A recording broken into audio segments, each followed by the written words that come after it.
লন্ডনে কীভাবে বাসা ভাড়া নেবেন, how to rent a property in London. There are 3 types of rental, long term, short term and flat share, or house share, room share, shared accommodation.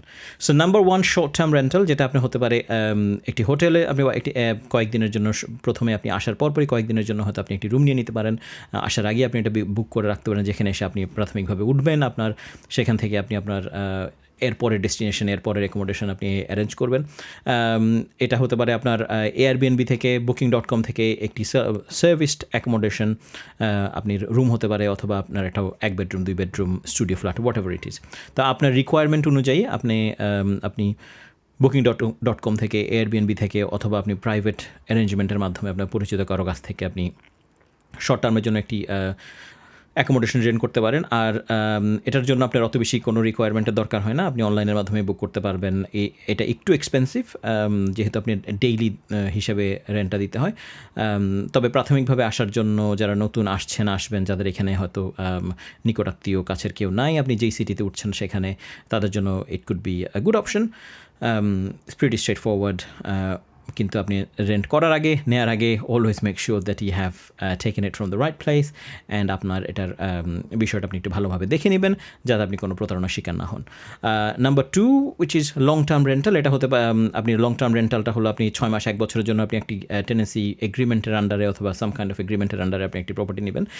এটা আপনি যদি work পারমিটে যদি আসেন, অথবা আপনি যদি স্টুডেন্ট হিসাবে আসেন, তাহলে আপনার জন্য প্রাথমিকভাবে এটার যে কয়েকটা রিকোয়ারমেন্ট যেগুলো আছে, যে কয়েকটা রিকোয়ারমেন্ট আছে একটি প্রপার্টি রেন্টালের জন্য অ্যাজ আ টেনেন্ট হিসাবে, তো কিছু ক্রাইটেরিয়া হয়তো আপনি ফুলফিল করার অবস্থানে নাও থাকতে পারেন প্রাথমিকভাবে, যেহেতু আপনি মাত্র আসবেন এই দেশ ইংল্যান্ডে। আপনার previous landlord reference, employment reference, all these kind of things, it will probably take a little while for you to get them.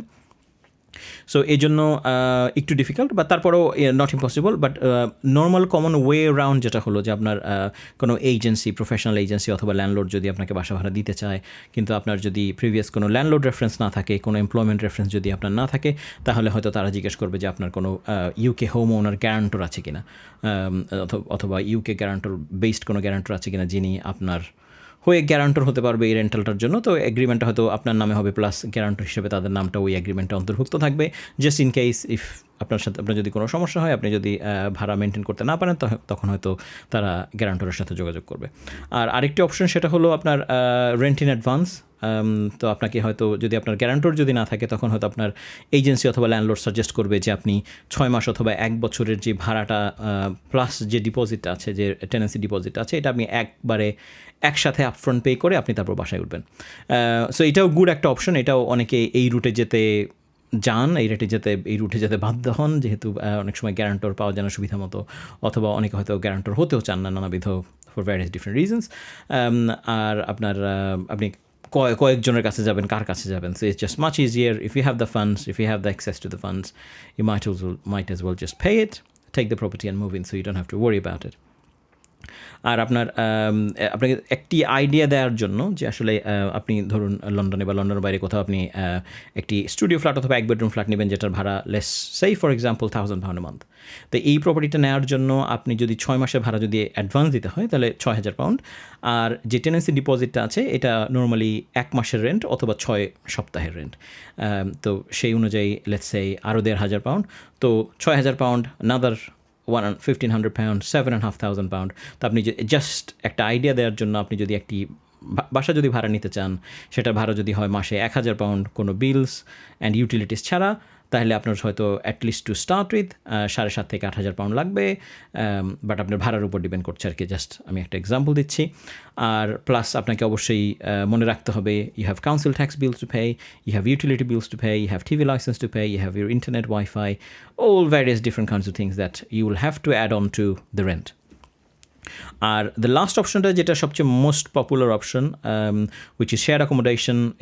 আপনি একটি রুম শেয়ার করতে পারেন, একটি বাসা শেয়ার করতে পারেন অন্য কারোর সাথে, আপনার পরিচিত অপরিচিত কারোর সাথে। তো এই প্রপার্টিগুলো আপনি পাবেন কোথায়? এই প্রপার্টিগুলো পাওয়ার জন্য আসলে আই থিঙ্ক আপনার নেটওয়ার্ক, আপনার প্রাইভেট নেটওয়ার্ক, পার্সোনাল নেটওয়ার্ক, আপনার যদি পরিচিত কেউ অলরেডি ইংল্যান্ডে বা লন্ডনের ওই শহরে থাকে, তারা আপনার জন্য দেখে রাখতে পারেন। তারা আপনাকে সাজেস্ট করতে পারেন যে সো অ্যান্ড সো আমার পরিচিত একজনের একটি রুম খালি হবে, তুমি ওখানে যদি উঠতে চাও, this are the terms, this are the person you should contact, you should get in touch. এবং সেটার ক্ষেত্রেও আপনার রেন্ট এবং ডিপোজিট প্রযোজ্য, কিন্তু কন্ট্রাক্টের ব্যাপারে একটু ফ্লেক্সিবিলিটি থাকে, যেহেতু শেয়ার্ড অ্যাকোমোডেশনে এখানে আপনার লিগ্যালিটির ব্যাপারে, কন্ট্রাক্টের ব্যাপারে it's very vast and complex, so let's not get in to that. But আপনার ইনিশিয়ালি ওঠার জন্য হয়তো আপনাকে বলতে পারে আপনি এক মাসে ভাড়া দিয়ে উঠবেন, 1 মাসে ডিপোজিট দিয়ে উঠবেন।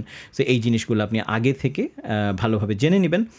আর এই যে আপনার টার্মস অ্যান্ড কন্ডিশনসগুলো, এগুলো বেটার হয় আপনি যদি ইন রাইটিংয়ে যাদের কাছ থেকে বাসাটা নিচ্ছেন, যাদের সাথে আপনি শেয়ারে উঠছেন, তাদের কাছ থেকে যদি আপনি ইন রাইটিংয়ে নিয়ে থাকেন। অনেক সময় অনেকে দেশ থেকে এসে আরেকজন বাঙালির কাছ থেকে নিচ্ছি, সরল মনে সরল বিশ্বাসে উঠে যান, কিন্তু পরবর্তীতে দেখা যায় যে এই জিনিসগুলো নিয়ে অনেক কনফিউশনে তৈরি হয়, অনেক মিসআন্ডারস্ট্যান্ডিংয়ে তৈরি হয়, রিলেশনশিপগুলো রুইন হয়ে যায়। Then it creates a very unpleasant situation where you're trying to live together but you don't want to face each other kind of thing. তো এগুলো অ্যাভয়েড করার জন্য ভাই আগের কথা ভালো, it's best to get involved, knowing everything, and then you make accommodation is a big problem right now in all over London, all over England. Enough property নাই, enough property থাকলে ভাড়া অনেক বেশি, প্রপার্টি কন্ডিশন ভালো না। So এই সবগুলো জিনিস বিবেচনা করে কোনো একটি বাসা নেওয়ার আগে শেয়ার্ড অ্যাকোমোডেশনে আপনার বেটার হবে আপনি যদি নিজে যেয়ে বাসাটা দেখেন, নিজে বাসাটা যেয়ে দেখে বাসাটার ফ্যাসিলিটিগুলো দেখে, আপনার লোকেশনটা দেখে, কন্ডিশন দেখে, আপনি যেই রুমে থাকবেন আপনার কী কী প্রোভাইড করবে, আপনার কি কুকারিজ, হাঁড়ি পাতিল, থাল বাসন, এগুলোকে আপনার নিয়ে আসতে হবে নাকি ওইখানে থাকবে, আপনার কি ডুবে কিনতে হবে কিনা, আপনার ম্যাট্রেস কিনতে হবে কিনা, বেডশিট কিনতে হবে কিনা, অল দিস থিংস আপনি যদি আগে থেকে যদি একটু জেনে নেন, তখন আপনি একটু ভালোভাবে প্ল্যান করতে পারবেন, না একটা ইনফর্ম ডিসিশন নিতে পারবেন আর কি। সো এটা হলো শেয়ার অ্যাকোমোডেশনের সিচুয়েশনটা। শেয়ার অ্যাকোমোডেশনের অনেক ব্যাপার আছে, অনেক লাইসেন্সিং, ইটস কমপ্লেক্স। পরবর্তীতে ইনশাল্লাহ সামনে অন্য কোনো একটি ভিডিওতে এই ব্যাপারে আমরা আরও ডিটেলস আলাপ আলোচনা করব। সো আপনারা যারা অলরেডি এসেছেন, যারা অ্যাকোমোডেশনে বিভিন্ন সমস্যায় আছেন, তারা হয়তো এই ব্যাপারে আরেকটু আইডিয়া পাবেন, if you are in a difficult situation, how to navigate through. So these are the 3 kind of accommodation যেগুলা, and this is how you rent. Short term accommodation আপনি অনলাইন থেকে রেন্ট করবেন, booking.com, airbnb.com, এই ধরনের website থেকে। এই দুইটাই main website and popular, অনেক বেশি পরিচিত। আপনি প্রাইভেট থেকেও করতে পারেন, হোটেলও আপনি নিতে পারেন। আর second one, long term accommodation, আপনি প্রপার্টি দেখার জন্য যে কোন এরিয়াতে কোন প্রপার্টিগুলো দেখবেন, এটার জন্য আপনি rightmove.com, zoopla.com এই ধরনের ওয়েবসাইটগুলো থেকে আপনার ওই এরিয়ার পোস্ট কোড, কী ধরনের বাসা দেখছেন, আপনার কী ধরনের বাজেট, এই সবগুলো ক্রাইটেরিয়া সেট করে আপনি সার্চ করতে পারবেন। এরপরে যে কোনো বাসা যদি আপনার পছন্দ হয়, আপনি অনলাইনে ওইসব ওয়েবসাইট, ওইসব পোর্টালের মাধ্যমেই এজেন্টের সাথে ডাইরেক্টলি কন্ট্যাক্ট করতে পারবেন, আপনার ডিটেলস দিতে পারবেন। দেন তারা আপনাকে ফোন দিবে, কল দিবে, ইমেল করবে, দেন আপনি তাদের সাথে কমিউনিকেট করে ভিউইং বুক করতে পারবেন। আপনি ভার্চুয়ালি ওইসব প্রপার্টিগুলো দেখতে পারবেন, ইন পার্সন দেখতে পারবেন, আপনি হয়তো আপনার রিপ্রেজেন্টেটিভ হিসেবে কাউকে পাঠাতে পারবেন। জেনারেলি এই প্রপার্টিগুলো, লং টার্ম প্রপার্টিগুলো রেন্ট করার জন্য আপনার যে রিকোয়ারমেন্ট, আপনার কিছু ডকুমেন্ট লাগবে, আপনার আইডি, হুইচ ইজ আপনার পাসপোর্ট অ্যান্ড ভিসা, আপনার প্রিভিয়াস অ্যাড্রেস হিস্ট্রি, আপনি যদি ইংল্যান্ডে আগে যদি কখনো থেকে থাকেন, কখনো যদি প্রপার্টি রেন্ট করে থাকেন, এমন হতে পারে যে আপনি ইংল্যান্ড থেকে পড়ালেখা করে দেশে চলে গিয়েছেন, আবার ফিরত এসেছেন আপনি ওয়ার্ক পারমিট হিসেবে ওর সামথিং, তখন আপনার আগে যখন 5-7 বছর আগে আপনি যখন কোনো একটা রুম, বাসা, ফ্ল্যাট ভাড়া নিয়েছিলেন, তখনকার ল্যান্ডলর্ডের ডিটেলস আপনি দিতে পারেন, তারা ওইখান থেকে রেফারেন্স নিতে পারে যে আপনি ট্যানেন্ট হিসেবে কেমন ছিলেন। আর আপনার এমপ্লয়মেন্ট, আপনি যদি ওয়ার্ক পারমিটে থাকেন, আপনার এমপ্লয়মেন্ট রেফারেন্স একটা লাগবে। তো আপনার এইচআরের কন্ট্যাক্ট ডিটেলস তারা দিয়ে দিলে, তারা এইচআরের সাথে কন্ট্যাক্ট করে তাদের যেই যে ইনফরমেশন দরকার তারা ওইখান থেকে নিয়ে নেবে। আপনি কি full time employed, part time employed, আপনার ইনকাম কত, এই ধরনের ব্যাপারগুলো তারা আসলে দেখে থাকে। আর আরেকটা হলো যে আপনার যদি আপনি স্টুডেন্ট হয়ে থাকেন, তাহলে আপনার স্টুডেন্ট ভিসা ডিটেলস, যে আপনার কতদিন আপনার ভিসাটা ভ্যালিড আছে। এবং অলসো এখানে ইমিগ্রেশনের একটা চেকের জন্য একটা রাইট টু রেন্ট একটা চেক করা হয়।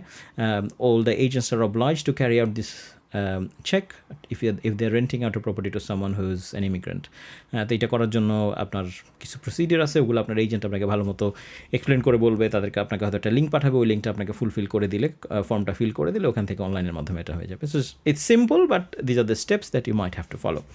আর আপনার আগেও আমি এটাতে টাচ করেছি, আপনার ভাড়ার জন্য আপনার যদি সব কিছু ঠিক থাকে, আপনি এখানে অলরেডি সেটেল পারসন, এখানে কিছুদিন আছেন, আপনার রেফারেন্সেস আছে, তখন হয়তো আপনার 1 মাসের ভাড়া, 6 মাসের ডিপোজিট অ্যান্ড আপনার পেপার ওয়ার্কস। আর যদি আপনি নতুন এসে থাকেন, আপনার যদি কোনো রেফারেন্স না থাকে, চেকেবল রেফারেন্স না থাকে, তাহলে হয়তো আপনার 6 মাস অথবা 12 মাসের ভাড়া, যতটুকু লম্বা contract, the length of contract যতদিন থাকবে, আপনি যদি 1 বছরের কন্ট্রাক্ট নেন অথবা 6 মাসের কন্ট্রাক্ট নেন, তখন তারা আপনাকে সাজেস্ট করবে যে this is an alternative, you can pay 6 months or 12 months up front, and then we don't worry about the references and you can just move in.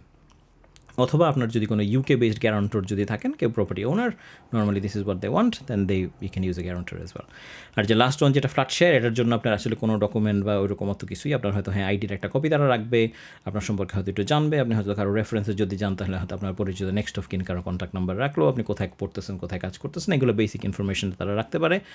আর পেমেন্টের ব্যাপারটা, পেমেন্টটা আপনি যদি ভালো হয় যদি আপনি ব্যাঙ্ক ট্রান্সফারের মধ্যে পেমেন্টটা করেন তাহলে আপনার একটা প্রুফ থাকলো, আপনার কাছে একটা রিসিপ্ট থাকলো, অথবা আপনি যদি অনলাইনের মাধ্যমে সামহাও অন্যভাবে পেমেন্ট করতে চান সেটাও করতে পারবেন, আর ক্যাশও পেমেন্ট করতে পারবেন। কিন্তু ক্যাশ পেমেন্ট করলে আপনি এটার অ্যাপ্রোপ্রিয়েট রিসিট নিয়ে নেবেন যে আপনি কত টাকা কাকে দিলেন, এই টাকাটা কী কী কাভার করতেছে, এটা কি আপনার শুধুমাত্র রেন্ট এবং এটার মধ্যে কি কোনো ডিপোজিট আছে, এবং আপনার কত দিনের কন্ট্রাক্ট, কত দিনের নোটিশ দিতে হবে। তো এগুলো হয়তো অনেকে যদি প্রাইভেটলি রেন্ট করে, এগুলোর আসলে কোনো সেট প্যাটার্ন বা সেট ফর্ম তাদের কাছে যদি নাও থাকে, just take a piece of white paper and write everything down. আপনি কার প্রপার্টির অ্যাড্রেসটা লিখবেন, আপনি কার কাছ থেকে রেন্ট নিচ্ছেন, আপনার কি ফুল নাম, আপনি কত টাকা দিচ্ছেন, আপনি কী হিসাবে দিচ্ছেন, কত দিনের নোটিশ, এগুলো আপনি যদি একটা কাগজে আপনারা যদি লিখে, আপনারা যদি দোনো পার্টি যদি এটাতে সাইন করে নেন, দেন পরবর্তীতে আপনার কোনো সমস্যা যদি হয় তখন at least you have something in writing. So that's all. আর সো এটাই হলো প্রপার্টির ব্যাপারে। আর আপনি যদি এই ব্যাপারে যদি আরও কিছু জানার থাকে প্লিজ কমেন্টে জানাবেন, আমি চেষ্টা করব সামনের কোনো একটা ভিডিওতে আরও ডিটেলস এই ব্যাপারগুলোতে আলাপ করার জন্য। Thank you.